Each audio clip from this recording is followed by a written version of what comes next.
दोस्तों, Vasco da Gama एक खोज करने वाले नाविक थे। हमेशा उनको नया नया चीज खोजने में मजा आता था और उनका जन्म 1460 में पुर्तगाल देश में हुआ था और वो पहले आदमी थे जो अफ्रीका महाद्वीप का चक्कर लगा के यूरोप से भारत आने के लिए वो एक ही आदमी है जो सफलता प्राप्त किए थे। तो दोस्तों, वास्को ड गामा का बचपन साइंस नाम के एक पुर्तगाल में जो जगह है वहाँ पर बीता था और जो कि एक समुद्र के किनारे वाला एरिया था और उनके पिताजी को राजशाही के द्वारा नाइट की उपाधि मिली थी और वो भी एक खोजी नाविक थे। और वास्को ड गामा समय चलते ही वो अपना पिता का धंधा को संभाल लिया और वो भी समंदर में जाने वाले जहाजों की कमान संभालने लगे। तो दोस्तों, अगर भारत की मसला की बात किया जाए,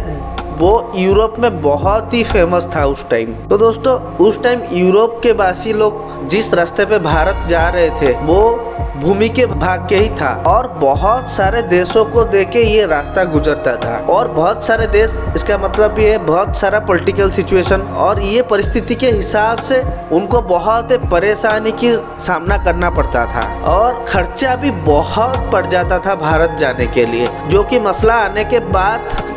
मसला का दाम भी बहुत ही बढ़ जाता था। तो दोस्तों, पुर्तगाल राजा को ये भी पता था अगर हम जल पथ से देके हम भारत जाते हैं और वहाँ से मसला लाते हैं और यहाँ से हमको कम दाम पे मसला मिल जाएगा और कोई भी राजनीतिक खतरा भी हमको नहीं पड़ेगा और हम ये मसला को भेज के हम अमीर बन सकते हैं। तो दोस्तों, उस टाइम समुद्र जल पथ से देके भारत जाने के लिए प्रस्ताव बार्टोलोमियो दियास ने भी दिया था सरकार को। तो वो केप ऑफ गुड होप जो अफ्रीका के जो दक्षिण भाग में स्थित है उसको भी वो डिस्कवर किया था और उनका ये मानना था कि वहाँ से पूर्व को जाने वाले जहाज से हम जाएंगे तो भारत पहुँच सकते हैं। तो दोस्तों, उसके बाद पुर्तगाल के राजा के आदेश के हिसाब से वास्को ड गामा के साथ कुछ साथियों को भेजा गया अपने जहाज को लेके और उनको ये बोला गया कि केप टाउन को देखे वो भारत का जलपथ आविष्कार करे और उनका ये भी कहना था कि अगर व्यापार का और भी कुछ नया नया तरीके की खोज मिले तो ये भी यहाँ पर आके बताना। और वास्को ड गामा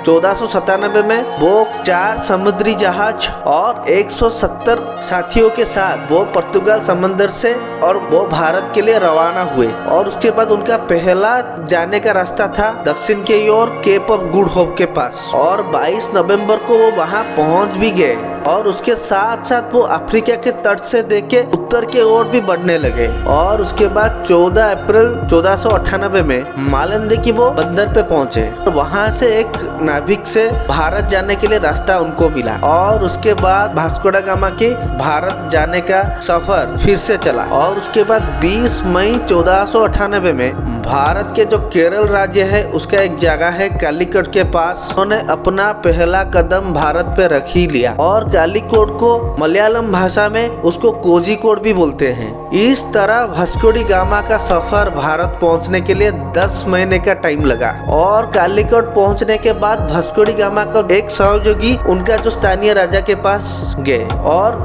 वो उनके साथ व्यापारिक संबंधों के बारे में बात करने लगे। उनका मुस्लिम दरबारियों ने ये काम को अड़चन पैदा की। ये इसलिए है क्योंकि पुर्तगाली ईसाई थे और उसके बाद अगस्त 1498 में वास्को ड गामा फिर से अपने देश के लिए रवाना हुए। उनका ये जो वापसी का रास्ता विपरीत मौसम के वजह से बहुत ही खराब रहा और उनका दल में आधे से ज्यादा व्यक्ति ये बीमारियों के चलते ही उनका मौत हो गया। वास्को ड गामा अपने देश पहुंचे, उनका स्वागत बहुत अच्छे तरह से किया गया क्योंकि उनको जो काम सौंपा गया था राजा के द्वारा वो काम वो करके आ ही गए और वास्को ड गामा को इसके बाद बहुत सारे पुरस्कार मिला और उसके बाद फिर से उनको भारत जाने का मौका मिला और वो जो भारत जाने के लिए जो नाव सब थे उनका सरदार के तौर उनको रखा गया और उनका ये यात्रा के तौर पुर्तगाल और भारत के साथ अच्छा व्यापारिक संबंध भी हो गया और उनका ये क्षमता भी बढ़ गया। और जब वो तीसरी बार भारत में पहुंचने के बाद कुछ समय के बाद वास्को ड गामा को मलेरिया हो गया और ये चलते ही चलते 23 दिसंबर 1524 में उनका मृत्यु हो गया। तो दोस्तों, ये था वास्को ड गामा के भारत आने का इतिहास। तो दोस्तों, अगर आप इस चैनल में नया है तो सब्सक्राइब जरूर कीजिए और बेल आइकन को दबाइए ताकि कुछ ऐसा नया वीडियो आ सके तो आपको नोटिफिकेशन मिलता रहेगा। धन्यवाद।